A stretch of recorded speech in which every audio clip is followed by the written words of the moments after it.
Hello నేను మీ ఆర్కేనే welcome back to the sessions. Last సెషన్లో మనం పాలిమార్ఫిజం గురించి కంప్లీట్గా లాస్ట్ సెషన్తో కంప్లీట్ చేసాము. పాలిమార్ఫిజం ఊప్స్ ప్రిన్సిపల్ని మనం యాజ్ ఏ డిస్కస్డ్ మనకి 4 ప్రిన్సిపల్స్ ఉన్నాయి కదా. ఏమేం ప్రిన్సిపల్స్? ఒకటి ఇన్హెరిటెన్స్, ఎస్ కంప్లీట్ చేసాము. ఓకే, తర్వాత పాలిమార్ఫిజంని కూడా కంప్లీట్ చేసాము లాస్ట్ సెషన్తో. ఇప్పుడు అబ్స్ట్రాక్షన్ గురించి మాట్లాడతాను.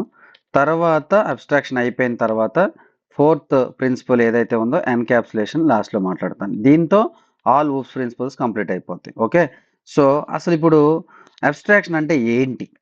మనకి అసలు ఏమీ తెలియదు సార్. ప్రోగ్రామేటిక్గా నాకు నిల్ నాలెడ్జ్ ఉంది నాకు. ఓకే, నేను మా డాడీకి చెప్పాలి, లేదంటే మా మమ్మీకి చెప్పాలి అబ్స్ట్రాక్షన్ అంటే ఏంటనేది చెప్పాలి. మీరు ఎలా చెప్తారు? అండ్ అబ్స్ట్రాక్షన్ అంటే it it it just hides the logic, internal details అవసరం లేదు. అవన్నీ వాళ్ళ ప్రోగ్రామాటికల్ టెర్మినాలజీ తెలియదు కదా. ఒక లేమ్యాన్కి ఎక్స్ప్లెయిన్ చేయాలి అంటే అబ్స్ట్రాక్షన్ అనే దాన్ని మీరు ఎలా ఎక్స్ప్లెయిన్ చేస్తారు? అబ్స్ట్రాక్షన్ అంటే ఈజ్ లైక్ యూజింగ్ సంథింగ్. మనం ఒక దాన్ని యూజ్ చేసుకుంటున్నాం. ఓకే, కానీ అది ఎలా వర్క్ అవుతుందో మనకు తెలియాల్సిన అవసరం లేదు. అదే అబ్స్ట్రాక్షన్. అర్థమవుతుందా? ఫర్ ఎగ్జాంపుల్, మీరు కార్ని డ్రైవ్ చేస్తున్నారనుకోండి. ఓకే, సో మీరు కార్ని డ్రైవ్ చేయాలంటే స్టీరింగ్ వీల్ని, యాక్సిలరేటర్ని, బ్రేక్ని ఇవన్నీ వాడతారు. మీరు కార్ని డ్రైవ్ చేయగలుగుతారు. మనకు అవసరం లేదు, మనకు తెలుసుకోవాల్సిన అవసరం లేదు. You don't need to no ఆ ఇంజిన్ ఎలా వర్క్ అవుతుంది, ఆ ఫ్యూయల్ ఎలా బర్న్ అవుతుంది, ఆ గేర్స్ ఇంటర్నల్గా ఎలా షిఫ్ట్ అవుతున్నాయి, ఫస్ట్ గేర్ నుంచి సెకండ్ గేర్, సెకండ్ గేర్ నుంచి థర్డ్ గేర్ ఎలా షిఫ్ట్ అవుతున్నాయి. ఇవన్నీ ఇంటర్నల్ మెకానిజం తెలుసుకొని డ్రైవ్ చేయాలా? తెలుసుకోకుండా అది ఎలా డ్రైవ్ చేయాలి తెలుసుకుంటే చాలు కదా. ఇంటర్నల్ మెకానిజం గురించి తెలుసుకోవడానికి మనమేమి మెకానికల్ ఇంజనీర్స్ కాదు కదా. తెలుసుకోవాల్సిన అవసరం లేదు. అయినా కానీ మనం కార్ని వాడుకుంటున్నాం. We're using something without needing to know how it works internally. Okay, అది అబ్స్ట్రాక్షన్ అన్నమాట. సో ఇక్కడ నేను ఎగ్జాంపుల్ కింద డ్రైవింగ్ ఏ కార్ అంటాను. Okay, driving a car without knowing how exactly to internally works. So సెకండ్ది, ఫర్ ఎగ్జాంపుల్ డైలీ మనం వాడతాం using mobile ఫోన్లో మనం చాలా బటన్స్ ప్రెస్ చేస్తాం, స్క్రీన్ని స్వైప్ చేస్తాం, కాల్ చేస్తాము, మెసేజెస్ని సెండ్ చేస్తాము, ఇంటర్నెట్ని బ్రౌజ్ చేస్తాము. మనకి ఏమైనా తెలుసా ఎలా వర్క్ అవుతుందో? ఆ సిగ్నల్స్ ఎలా ట్రాన్స్మిట్ అవుతున్నాయి, ఆ, మన ఇన్పుట్ని హార్డ్వేర్ ఎలా ప్రాసెస్ చేస్తుంది, అవన్నీ తెలుసా మనకి? ఇంటర్నల్ మెకానిజం తెలుసా? తెలియదు, కానీ వాడుకుంటున్నాం. అదే అబ్స్ట్రాక్షన్. తర్వాత ఏటీఎంకి వెళ్ళి డబ్బులు తీసుకుంటారు. Okay, operating operating and ATM మనకు తెలుసా? మీరు కార్డు ఎంటర్ చేసినప్పుడు, పిన్ ఎంటర్ చేసినప్పుడు, విత్డ్రా మనీ కొట్టి సెలెక్ట్ చేసుకున్నప్పుడు అది ఎలా జరుగుతుంది మనకు తెలుసా? You don't see. Need to know how the machine ఎలా కమ్యూనికేట్ అవుతుంది బ్యాంక్ సర్వర్తో, ఆ రిక్వెస్ట్ని ప్రాసెస్ చేసుకోవడం కోసం మనకేం తెలియదు. అదే అబ్స్ట్రాక్షన్. అంటే మీకు ఏం అర్థమవుతుంది? అబ్స్ట్రాక్షన్ దేని మీద ఫోకస్ చేస్తుంది? ఏం చేస్తుంది ఆబ్జెక్ట్, ఏం చేస్తుంది మన కోసం, what an object does for us. Okay, మనం ఏం తెలుసు instead of how it does it. అది ఎలా జరుగుతుంది అనేది అవసరం లేదు. Abstraction mainly it is focusing on abstraction is mainly focusing on what? Abstraction is mainly focusing on what that particular object is done for us, instead of how exactly it is doing for us. ఎలా జరుగుతుందో మనకు అవసరం లేదు. మనకి service వచ్చిందా లేదా, మనకు functionality జరిగిందా లేదా, ఏటీఎంకి వెళ్ళారా, మనీని విత్డ్రా చేశారా లేదా, ఏటీఎం అనే ఆబ్జెక్ట్ మనకి మనీ ఇచ్చిందా లేదా అనేదే ఫోకస్ ఎండ్ యూజర్కి. ఏటీఎం మెషిన్ బ్యాంక్ సర్వర్తో ఎలా కనెక్ట్ అయింది, ఇవన్నీ మనకు అవసరం లేదు. ఓకేనా? సో అంటే అబ్స్ట్రాక్షన్ అనేది మెయిన్గా దేని మీద ఫోకస్ చేస్తుంది? ఏంటి ఆబ్జెక్ట్ ఏం చేస్తుంది అనే దాని మీదే ఫోకస్ చేస్తుంది. ఆ ఆబ్జెక్ట్ ఎలా చేస్తుంది అనే దాని మీద ఫోకస్ చేయట్లా. అదే abstraction. Abstraction means you just focus on what an object does instead of how it does it. ఇప్పుడు for example payment processing system గురించి మనం మాట్లాడుకున్నాం ప్రీవియస్ పాలిమారిజం అప్పుడు ప్రాసెస్ పేమెంట్ అనే మెథడ్ని మీరు కాల్ చేశారు. ప్రాసెస్ పేమెంట్ మెథడ్ని కాల్ చేసినప్పుడు ఇంటర్నల్ లాజిక్ ఏది ఎగ్జిక్యూట్ అవుతుంది, ఆ సిస్టమ్ అనేది ఆ బ్యాంక్తో ఎలా కనెక్ట్ అవుతుంది, ట్రాన్సాక్షన్ ఎలా వెరిఫై చేస్తుంది మనకు తెలిసిందా? మనకు తెలియాల్సిన అవసరం ఉందా? అవసరమే లేదు. సో కీ ఐడియా ఏంటి ఇక్కడ మొత్తం మీద? అబ్స్ట్రాక్షన్ అనేది కాంప్లెక్స్ థింగ్స్ని సింప్లిఫై చేస్తుంది. ఎలా? ఏదైతే ఎండ్ యూజర్కి కావాలో అదే చూపిస్తుంది, మిగతాయన్నీ హైడ్ చేస్తుంది అనమాట. ఎలా? అందుకనే అబ్స్ట్రాక్షన్ అంటే ఏంటంటే it is hiding the internal implementation details. అంటే లాజిక్ని ఎండ్ యూజర్కి ఏమీ చూపించదు, ఓన్లీ సర్వీసెస్ని ఎక్స్పోజ్ చేస్తుంది.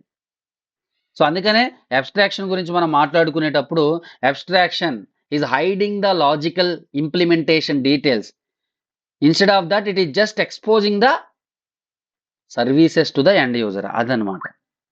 I hope you all understand. మరి మీకు ఒక డౌట్ రావచ్చు, సార్ మీరు అంతా చెప్పారు, లేమన్ టర్మ్స్లో చెప్పారు, నిజంగా అబ్స్ట్రాక్షన్ ప్రోగ్రామాటికల్గా కూడా చెప్పారు. ఓకే, నాకు ఒక ఐడియా వచ్చింది. ఓకే, అబ్స్ట్రాక్షన్ అంటే లాజిక్ ఇంటర్నల్ ఇంప్లిమెంటేషన్ డీటెయిల్స్ ఏదైతే ఉన్నాయో అది ఎండ్ యూజర్కి కనిపించకపోయినా కానీ ఎండ్ యూజరు సర్వీసెస్ని తీసుకోగలడు అని మాత్రం నాకు అర్థమైంది. ఇమ్మీడియట్గా నాకు వచ్చిన డౌట్ ఏంటంటే, సార్ మీరు బాగానే చెప్పారు, అబ్స్ట్రాక్షన్ని మరి ప్రోగ్రామాటికల్గా ఎలా అచీవ్ చేసుకోగలుగుతాము అనేది నా క్వశ్చన్. సో అబ్స్ట్రాక్షన్ని మనం అచీవ్ చేసుకోవాలి అంటే 2 కాన్సెప్ట్స్ ఉన్నాయి. ఒకటి అబ్స్ట్రాక్ట్ క్లాస్, ఇంకొకటి ఇంటర్ఫేసెస్. ఓకే, ఎన్ని కాన్సెప్ట్స్ ఉన్నాయి చెప్పండి? ఒకటి అబ్స్ట్రాక్ట్ క్లాస్, ఇంకొకటి ఇంటర్ఫేస్. అర్థమైందా? సో మీకు అబ్స్ట్రాక్ట్ క్లాస్ అంటే తెలియనట్టు లాస్ట్ ఎగ్జాంపుల్లో పాలిమార్ఫిజంలో నేను కొంచెం టచ్ చేశాను. సో అబ్స్ట్రాక్ట్ క్లాస్ అంటే ఏంటి? ఓకే, సో ఫైనల్గా మనకు అర్థమైంది ఏంటి? అబ్స్ట్రాక్షన్ అనే ఊప్స్ ప్రిన్సిపల్ని మనం అచీవ్ చేసుకోవడం కోసం ఈ 2 కాన్సెప్ట్స్ని మనం వాడుకుంటాం. ఎయిదర్ అబ్స్ట్రాక్ట్ క్లాస్ని కానీ ఇంటర్ఫేస్ని కానీ వాడుకోవచ్చు. సో ఇప్పుడు నా క్వశ్చన్ ఏంటంటే, what is abstract class in Java? Abstract class అంటే ఏంటి? ఓకే, అబ్స్ట్రాక్ట్ క్లాస్ అంటే ఏమీ లేదు నాన్న. So it is very simple. Abstract class is a normal క్లాసే. ఓకే, అది కూడా ఎట్లయితే మనం క్లాస్ని డిఫైన్ చేస్తున్నాం, అది కూడా ఒక special type of class. Okay, special type of class. దానికి ఆబ్జెక్ట్ని మనం డైరెక్ట్గా క్రియేట్ చేయలేము అని గుర్తుపెట్టుకోండి. అంటే ఎలా చెప్పాలంటే, ఈ అబ్స్ట్రాక్ట్ క్లాస్ అనేది వేరే క్లాసెస్కి బ్లూ ప్రింట్ లాగా వాడుకోవచ్చు. వేరే క్లాసెస్కి ఇది ఒక బ్లూ ప్రింట్ లాగా ఉపయోగపడుద్ది. అంటే ఎలా చెప్పాలంటే, వేరే క్లాసెస్కి ఒక బేస్ స్ట్రక్చర్ని మనం, ఒక బేసిక్ స్ట్రక్చర్ని మనం అబ్స్ట్రాక్ట్ క్లాస్లో డిజైన్ చేసి వేరే క్లాసెస్ ఈ అబ్స్ట్రాక్ట్ క్లాస్ని వాడుకుంటాయి అన్నమాట. And it is designed to provide a base structure that other classes can build. Okay, అంటే ఎలా అంటే, ఇప్పుడు ఫర్ ఎగ్జాంపుల్ మీరు ఇల్లు కట్టాలనుకోండి, ఫస్ట్ ఫౌండేషన్ పిల్లర్స్ అవన్నీ వేస్తారు కదా, అదొక బేస్ స్ట్రక్చర్ అనమాట. అది లేదు అంటే మీరు అసలు ఇల్లు కట్టలేరు కదా. సో అట్లా అనమాట. అంటే అబ్స్ట్రాక్ట్ క్లాస్ అనేది ఒక బేస్ స్ట్రక్చర్ని ఫామ్ చేయడం కోసం వాడుకుంటాం. అక్కడ నుంచి రిమైనింగ్ అంతా కూడా బిల్డ్ అవుతుంది అనమాట. ఓకే, సో నాకు తెలిసింది, ఐ మీన్ వాట్ ఎవర్ నేను ఏదైతే ఫీల్ అవుతున్నానో ఐఎమ్ ట్రైంగ్ టు ఎక్స్ప్లెయిన్. ఏమైనా తప్పులు అని మీకు అనిపిస్తే కమెంట్ సెక్షన్లో కమెంట్ చేయండి. ఏదైతే నేను real life examples what ever I'm trying. Okay, if anything goes wrong please correct me in the comment section. Okay, so అల్టిమేట్గా నా పాయింట్ ఏంటంటే అందరికీ అర్థం కావాలి, అందరికీ అర్థమయ్యేలాగా ట్రై చేస్తున్నాను చెప్పడానికి. ఓకే, సో ఇప్పుడు నేను చెప్పాను ఫస్ట్ థింగ్ ఏంటంటే, అబ్స్ట్రాక్ట్ క్లాస్ ఇది స్పెషల్ టైప్ ఆఫ్ క్లాస్. దానికి ఆబ్జెక్ట్ని మనం డైరెక్ట్గా క్రియేట్ చేసుకోలేమని. ఎందుకు క్రియేట్ చేసుకోలేమనేది నేను చూపిస్తాను మీకు, ఎందుకు క్రియేట్ చేయలేదు అని చెప్తాను మీకు. సో ఫస్ట్ అబ్స్ట్రాక్ట్ క్లాస్ ఏంటి అంటే, అబ్స్ట్రాక్ట్ క్లాస్ ఎందుకంటే సింటాక్స్ ఒకసారి అంటే, abstract class is A class that contains okay both defined methods and undefined methods. Okay, ఇక్కడ ఏంటి, అబ్స్ట్రాక్ట్ క్లాస్లో మెథడ్స్ని మనం డిఫైన్ చేసిన మెథడ్స్ని ఉంచుకోవచ్చు, అన్డిఫైన్డ్ మెథడ్స్ని కూడా మనం we can keep it. So ఎప్పుడైనా సరే ఒక క్లాస్లో సింగిల్ అన్డిఫైన్డ్ మెథడ్ ఉంది అనుకోండి, ఆ సింగిల్ అన్డిఫైన్డ్ మెథడ్కి ఇంకొక పదం ఏంటంటే అబ్స్ట్రాక్ట్ మెథడ్. Unimplemented method. ఒక క్లాసులో సింగిల్ అబ్స్ట్రాక్ట్ మెథడ్ ఉంది అనుకోండి, ఆ క్లాస్ కూడా అబ్స్ట్రాక్ట్ క్లాస్ అయిపోతుంది. ఇప్పుడు ఫర్ ఎగ్జాంపుల్ నేను చూపిస్తాను చూడండి. క్లాస్ షేప్ అన్నాను అనుకోండి. ఎజ్యూమ్ నాకు క్లాస్ ఉంది, షేప్ అనే క్లాసు.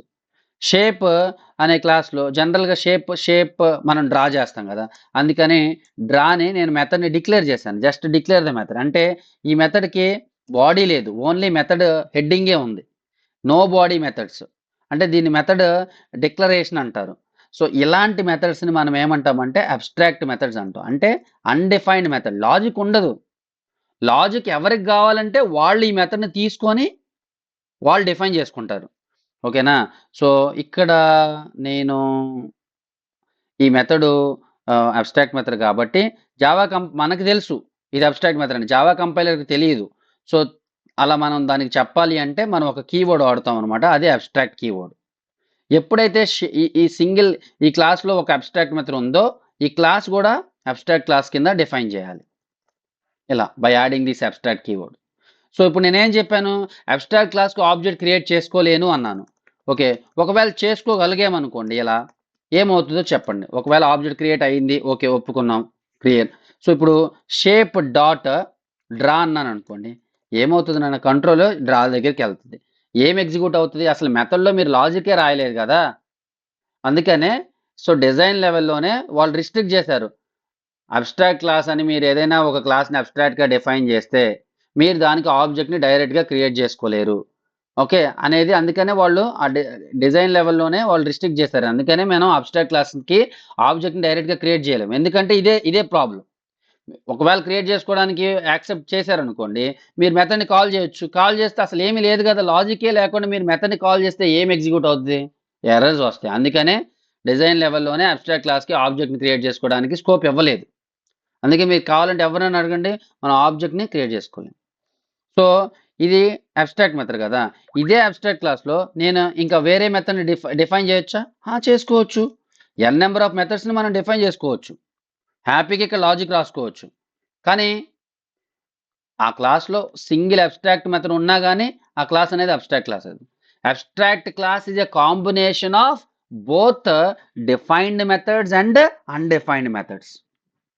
మనకి అబ్స్ట్రాక్ట్ క్లాస్లో ఓన్లీ అబ్స్ట్రాక్ట్ మెథడే ఉండాలని రూల్ లేదు. అబ్స్ట్రాక్ట్ క్లాస్లో మీరు కావాలి అంటే డిఫైన్డ్ మెథడ్ను కూడా డిఫైన్ చేసుకోవచ్చు. అంటే డిఫైన్డ్ మెథడ్ అంటే ఏంటి, method with logic, method with body. ఓకేనా? సో ఇప్పుడు ఇదే ఎగ్జాంపుల్ని నేను మీకు చూపిస్తాను. చూడండి. ఫర్ ఎగ్జాంపుల్ షేప్ అనే క్లాస్ని డిఫైన్ చేస్తాను. Assume new define the class షేప్ని డిఫైన్ చేశాను చూడండి. ఓకే, షేప్ని డిఫైన్ చేశాను. సో ఇప్పుడు చూడండి ఇక్కడ, సో పబ్లిక్ క్లాస్ షేప్ కదా. ఓకే, నేను చెప్పాను కదా ఇంతకుముందు వాయిడ్ డ్రా అనేది ఏంటంటే కామన్ మెథడ్ అనమాట. మీరు సర్కిల్ని డ్రా చేయొచ్చు, రెక్టాంగిల్ని డ్రా చేయొచ్చు, స్క్వేర్ని డ్రా చేయొచ్చు. We don't know the logic, అందుకనే కామన్గా మల్టిపుల్ క్లాసెస్ వాడుకుంటారు. కాబట్టి ఈ మెథడ్ని నేను ఒక అబ్స్ట్రాక్ట్ మెథడ్ కింద నేను డిఫైన్ చేశాను. ఓకే, దీన్ని అబ్స్ట్రాక్ట్ మెథడ్ అంటాను. యాజ్ అన్ డెవలపర్గా నాకు తెలుసు ఇది అబ్స్ట్రాక్ట్ మెథడ్ అని, కానీ కంపైలర్కి తెలియదు కాబట్టి అబ్స్ట్రాక్ట్ అనే కీవర్డ్ని మనం వాడుకుంటాం బిఫోర్ రిటర్న్ టైప్. ఎప్పుడైతే క్లాస్లో ఒక సింగిల్ అబ్స్ట్రాక్ట్ మెథడ్ ఉందో నా క్లాస్ కూడా అబ్స్ట్రాక్ట్ కింద కన్వర్ట్ చేసుకోవాల్సిందే, లేదంటే కంపైలర్ ఎర్రర్ ఇస్తుంది. ఎప్పుడైతే అబ్స్ట్రాక్ట్ యాడ్ చేశానో ఎర్రర్ పోయింది. ఓకే, నీ క్లాస్లో అబ్స్ట్రాక్ట్ ఉంది కాబట్టి ఈ క్లాస్ను కూడా అబ్స్ట్రాక్ట్ చేశారు, ఓకే నాకేం ప్రాబ్లం లేదని కంపైలర్ ఎర్రర్స్ ఇవ్వదు. సో ఇలా అబ్స్ట్రాక్ట్ మెథడ్స్తో పాటు మీరు మీ ఓన్ మెథడ్స్ని అంటే కాంక్రీట్ మెథడ్స్ అంటే డిఫైన్డ్ మెథడ్స్ని డిఫైన్ చేయొచ్చు అంటే హ్యాపీగా చేసుకోవచ్చు. ఓకే, ఒక మెథడ్ని డిఫైన్ చేస్తాను. డిఫైన్ చేయటం అంటే ఏంటి, ఆ మెథడ్కి హెడ్డింగ్ ఉంటుంది, బాడీ ఉంటుంది. బాడీలో మనం లాజిక్ రాసుకుంటాం. ఇలా ఎన్నైనా రాసుకోవచ్చు, ఎన్ని అబ్స్ట్రాక్ట్ మెథడ్స్ అయినా డిక్లేర్ చేసుకోవచ్చు యాజ్ పర్ ద రిక్వైర్మెంట్. అంటే ఎందుకు చెప్తున్నానంటే ఈ పాయింట్, అబ్స్ట్రాక్ట్ క్లాస్ అంటే అబ్స్ట్రాక్ట్ మెథడ్ ఒక్కటే ఉండాలి అని అనుకునే వాళ్ళందరికీ నేను ఈ పాయింట్ చెప్తున్నాను. అబ్స్ట్రాక్ట్ క్లాస్ అంటే డిఫైన్డ్ మెథడ్స్ను కూడా ఉంచుకోవచ్చు. ఎప్పుడు అబ్స్ట్రాక్ట్ క్లాస్ కింద మనం కన్వర్ట్ చేస్తాం, ఆ క్లాస్లో సింగిల్ అబ్స్ట్రాక్ట్ మెథడ్ ఉంటే చాలు, అది రూల్ అనమాట. సరే, సో ఇక్కడ ఒక చిన్న లాజిక్ రాసుకుంటాను. SOP statement, this is a shape అని ఒక జస్ట్ సింపుల్గా రాస్తాను. Save this. ఓకే. ఇది ఒక అబ్స్ట్రాక్ట్ క్లాస్ సార్. ఇది ఒక అబ్స్ట్రాక్ట్ క్లాస్. అంటే I want to create a structure. ఇప్పుడు ఎందుకు ఈ ప్రోగ్రామ్ చెప్తున్నా అంటే I want to create a structure where different shapes like circle, rectangle, square can have their own way of being drawn. అందుకని define చేస్తాం. Okay. మరి నేను సర్కిల్ని డ్రా చేద్దాం అనుకుంటున్నాను సార్.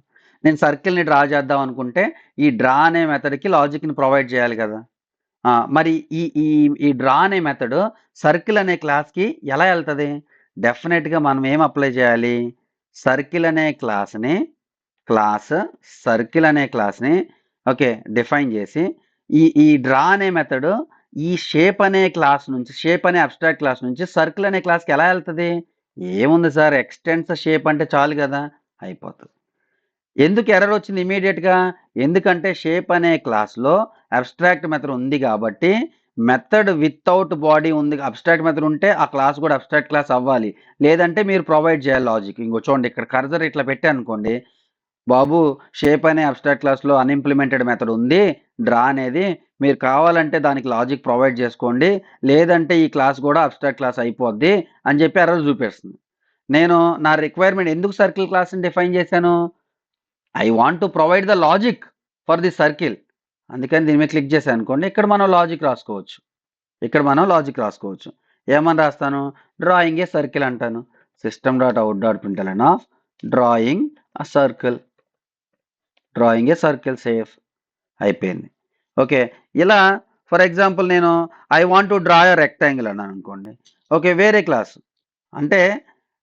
క్లాస్ని డిఫైన్ చేస్తాను. Class rectangle. This is also extending from which class? Shape class. Okay, click on the finish. ఇది చూడండి, ఇక్కడ కూడా మనం లాజిక్ రాస్తాం. system.out.println of drawing a rectangle. ఇదంతా కూడా లాజిక్ అనమాట. సేమ్ మెథడ్ ఏదైతే నేను అబ్స్ట్రాక్ట్ మెథడ్ కింద డిఫైన్ చేశానో దాన్ని వేరే క్లాసుల్లో డిఫరెంట్ లాజిక్స్ ఇచ్చుకుంటున్నాను అనమాట. ఓకే. సో నాకు సింగిల్ అబ్స్ట్రాక్ట్ క్లాస్ ఉంది. ఎన్ని ఇంప్లిమెంటేషన్ క్లాసెస్ ఉన్నాయి? సర్కిల్, రెక్టాంగిల్, ఇలా ఎన్ నెంబర్ ఆఫ్ ఇంప్లిమెంటేషన్ క్లాసెస్ని మీరు డిఫైన్ చేసుకోవచ్చు as per your requirement. So దీని తర్వాత మెయిన్ మెథడ్ని డిఫైన్ చేయాలి కాబట్టి ఎగ్జిక్యూషన్ లాజిక్ క్లాస్ని డిఫైన్ చేస్తున్నాను. అబ్స్ట్రాక్ట్ క్లాస్ డెమో అని డిఫైన్ చేస్తున్నాను. ఇది మెయిన్ క్లాస్, ఇది execution logic class. Execution logic class అంటే డెఫినెట్గా మెయిన్ మెథడ్ ఉండాలి. మరి దేనికి ఆబ్జెక్ట్ క్రియేట్ చేయాలి? షేప్కి డైరెక్ట్గా ఆబ్జెక్ట్ క్రియేట్ చేయలేరు అని చెప్పాను. ఎందుకంటే షేప్ అనేది అబ్స్ట్రాక్ట్ క్లాస్. ఇక్కడ కర్సర్ పెట్టినా కానీ అదే చెప్తుంది, can not instantiate the type shape. ఎప్పుడు కూడా అబ్స్ట్రాక్ట్ క్లాస్కి ఆబ్జెక్ట్ని డైరెక్ట్గా క్రియేట్ చేయలేరు. మరి ఎలా చేస్తారు? ఇండైరెక్ట్గా క్రియేట్ చేయొచ్చు. ఎలా అంటే ఫర్ ఎగ్జాంపుల్ సర్కిల్ ఆబ్జెక్ట్ని క్రియేట్ చేయాలనుకోండి, shape circle equals to new circle అనేది ఇంప్లిమెంటేషన్. అంటే ఇది child class object, parent class reference variable. ఏంటిది కాన్సెప్ట్? ఇది రన్ టైం పాలిమార్ఫిజమే కదా. Yes. Okay, circle dot draw అన్నాను అనుకోండి, ఏమవుతుంది? సర్కిల్ క్లాస్లో ఉన్న ఆబ్జెక్ట్లో ఉన్న డ్రా మెథడ్ ఎగ్జిక్యూట్ అయ్యి ఐఎమ్ డ్రాయింగ్ ఏ సర్కిల్ అని వస్తుంది. చూడండి, ఇక్కడ డ్రాయింగ్ ఏ సర్కిల్. అదే మాదిరిగా మీరు shape rectangle equals to new rectangle, రెండు కేసుల్లో కూడా పేరెంట్ క్లాస్ రిఫరెన్స్ వేరియబులే, కానీ ఆబ్జెక్ట్ ఏమో child class objects, sub class objects. Rectangle dot draw. Save this and I try to run this. Drawing a circle, drawing a rectangle. కావాలంటే మీరు circle dot display అని కూడా మీరు కాల్ చేసుకోవచ్చు. ఇక్కడ కూడా రెక్టాంగిల్ డాట్ డిస్ప్లే కూడా మనం కాల్ చేసుకోవచ్చు. అది కామన్, పేరెంట్ క్లాస్లోనే ఉంది కాబట్టి. Circle dot display. ఇప్పుడు if I try to run this, చూడండి ఇక్కడ this is a shape drawing a circle, this is a shape drawing a rectangle. Display అనే మెథడ్ ఎక్కడుంది? షేప్ అనే అబ్స్ట్రాక్ట్ క్లాస్లో ఉన్నది. అదనమాట. So I hope you all understand. అంటే ఏంటంటే అబ్స్ట్రాక్ట్ క్లాస్ వల్ల అడ్వాంటేజ్ ఏంటి? Provides a common base for related classes. ఇక్కడ కామన్ బేస్ ఏంటిది? షేప్ అనే డ్రా అనే మెథడ్ని డిఫరెంట్గా లాజిక్స్ని ప్రొవైడ్ చేసుకోవడం కోసం అది ఒక కామన్ బేస్. అదొక కాంట్రాక్ట్ లాగా we can use it in between implementation classes and abstract classes. Shared methods. So ఆ షేర్డ్ మెథడ్ ఏదైతే ఉందో దాన్ని మనం అన్ని సబ్ క్లాసెస్లో వేరే వేరే లాజిక్స్ ఇచ్చి వాడుకోవచ్చు అనమాట. మీరు అడగొచ్చు ఎప్పుడు అబ్స్ట్రాక్ట్ క్లాస్కి వెళ్ళాలి నేనంటే, ఎప్పుడైతే క్లాసెస్ ఒక కామన్ బిహేవియర్ని ఒక కామన్ బిహేవియర్ని షేర్ చేయాలి అనుకుంటుందో, but also require unique implementation for some methods. ఇప్పుడు రేట్ ఆఫ్ ఇంట్రెస్ట్ మెథడ్ ఉంది. రేట్ ఆఫ్ ఇంట్రెస్ట్ మెథడ్ అనేది కామన్ మెథడ్ అన్ని బ్యాంక్స్కి కూడా. కానీ రేట్ ఆఫ్ ఇంట్రెస్ట్ అనేది ప్రతి బ్యాంక్కి కూడా డిఫరెంట్ ఉంటుంది. మరి అలాంటప్పుడు ఏం చేయాలి? దాన్ని అబ్స్ట్రాక్ట్ క్లాస్లో పెట్టుకొని అదే మెథడ్ని అన్ని బ్యాంకులు తీసుకొని ప్రతి bank different rate of interest లాజిక్ని ఇంప్లిమెంట్ చేసుకుంటుంది. అంటే ఎప్పుడైతే కామన్ బిహేవియర్ని షేర్ చేసుకుంటూ and as well as every class require some unique implementation కావాలో అప్పుడు మనం అబ్స్ట్రాక్ట్ క్లాస్కి వెళ్ళాలి. అదే మాదిరిగా ఎప్పుడైతే మీరు ఒక స్ట్రక్చర్ని డిఫైన్ చేయాలనుకుంటారో with both implemented and unimplemented method, అప్పుడు కూడా అబ్స్ట్రాక్ట్ క్లాస్కి వెళ్ళాలి. అబ్స్ట్రాక్ట్ క్లాస్గా మనం డిఫైన్ చేయాలి. ఓకే, ఐ హోప్ మీకు అర్థమైంది అనుకుంటున్నాను. సో అల్టిమేట్గా ఇట్లా చాలా ఎగ్జాంపుల్స్ ఉంటాయి సార్, ఇట్లా చాలా ఎగ్జాంపుల్స్ ఉంటాయి. ఓకే, ఫర్ ఎగ్జాంపుల్ మీరు జనరల్గా మన సాఫ్ట్వేర్ కంపెనీస్లో కాఫీ వెండింగ్ మెషిన్స్ ఉంటాయి. మరి ఎండ్ యూజర్ ఏదో ప్రెస్ చేస్తాడు. ఓకే, జనరల్గా అంటే ఇప్పుడు ఎలా వర్క్ అవుతుంది? మనం ఒక బటన్ ప్రెస్ చేసామనుకోండి మన కాఫీ కోసమో టీ కోసమో, we don't need to know how the coffee beans are ground, coffee beans ఎలా గ్రౌండ్ అవుతాయి, వాటర్ ఎలా బాయిల్ అవుతుంది, ఎలా కాఫీ మిల్క్తో షుగర్తో మిక్స్ అవుతుంది, ఆ ఇంటర్నల్ వర్కింగ్ అంతా మనకు అర్థమవుతుంది. అసలు ఇంటర్నల్ వర్కింగ్ అంతా మనకు తెలుసా? వెళ్ళామా, బటన్ నొక్కామా, మన కాఫీ వచ్చిందా, తాగామా, అంతే. Internal working of the coffee machine is hidden from the end user. This is an abstraction in action. కావాలంటే ఇదే కాఫీ మెషిన్ సిస్టమ్ మనం జావా ప్రోగ్రామ్ యూజ్ చేసి కూడా ఇంప్లిమెంట్ చేయొచ్చు. It's not a great thing, it's not a it's not a big challenge for us. Coffee machine abstract క్లాస్గా define చేసుకోండి, దాంట్లో కొన్ని మెథడ్స్ని డిఫైన్ చేసుకోండి, అయిపోతుంది. It's not a big challenge for us. కావాలంటే మనం ఆ కాఫీ నేను ఏదైతే ఎగ్జాంపుల్ చెప్పానో real world example, okay, coffee machine గురించి ఒక ఎగ్జాంపుల్ నేను I will show you in my next session. Okay, so this is all about the basic information. ఒక రియల్ టైమ్ ఎగ్జాంపుల్ పాలిమార్ఫిజంలో ఎలా అయితే నేను పేమెంట్ ప్రాసెసింగ్ సిస్టమ్ని ఎక్స్ప్లెయిన్ చేశానో, ఇది కాఫీ మెషిన్ అప్లికేషన్ని నేను using abstraction I will explain in my next session it self. So this is the basic information about what abstract class and its stuff. Okay, so we'll meet you in the next session with that particular example. Okay, thank you.